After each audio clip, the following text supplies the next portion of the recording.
অবশেষে রাজ্যের মাদক চক্রের অন্যতম পাণ্ডা এনারুল শেখ গ্রেপ্তার হলো। কলকাতার এন্টালি থানা এলাকায় অভিযান চালিয়ে মালদা পুলিশের বিশেষ দল তাকে গ্রেপ্তার করে।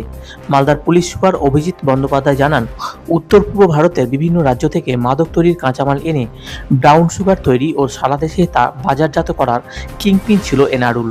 পুলিশের দাবি, দীর্ঘদিন ধরে মাদকের কারবার চালিয়ে হাজার কোটি টাকারও বেশি মুনাফা করেছে সে। ধৃত এনারুলের সঙ্গে গ্রেপ্তার হয়েছে তার কাকা ভবলু ওরফে শওকত শেখ। তদন্তে জানা গেছে, মণিপুর, অসম সহ উত্তর পূর্বাঞ্চলের রাজ্যগুলি থেকে কাঁচামাল আনা হতো। এরপর কালিয়াচকের কিছু যুবককে প্রশিক্ষণ দিয়ে ব্রাউন সুগার তৈরির ব্যবস্থা করা হয়। তৈরি হওয়া মাদক এজেন্টের মাধ্যমে বিহার, ঝাড়খণ্ড সহ একাধিক রাজ্যে ছড়িয়ে দেওয়া হতো।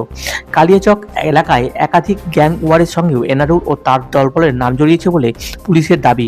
মাদক কারবারের টাকা বিভিন্ন প্রমোটিং ব্যবসায় বিনিয়োগ করা হয়েছিল বলেও জানা যাচ্ছে। ধৃতকে মঙ্গলবার মালদা জেলা আদালতে পেশ করে 10 দিনের পুলিশ হেফাজতের আবেদন জানানো হয়েছে। রাজ্যের মাদক বিরোধী অভিযানে এটিকে বড় সাফল্য বলে দাবি করা হচ্ছে পুলিশের।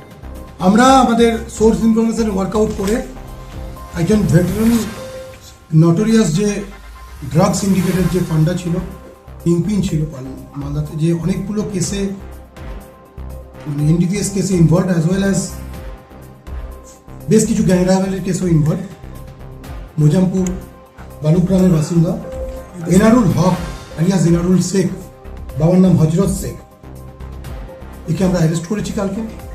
এর সাথে এর একজন ক্লোজ অ্যাসোসিয়েট এরই কাকা শওকত শেখ আলিয়াস ভগলু, এও অ্যারেস্ট হয়েছে।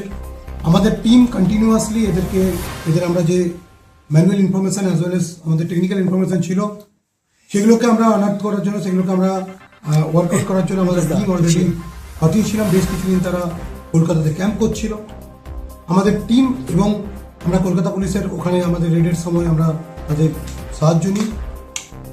আমরা এই দুজনকে অ্যারেস্ট করি। তার মধ্যে এনারুল হক বা এনারুল শেখ, এ হচ্ছে কিংপিন অফ নার্কোটিক্সের যে এখানে সিন্ডিকেটটা চালাচ্ছিল, তার কিংপিন আছে।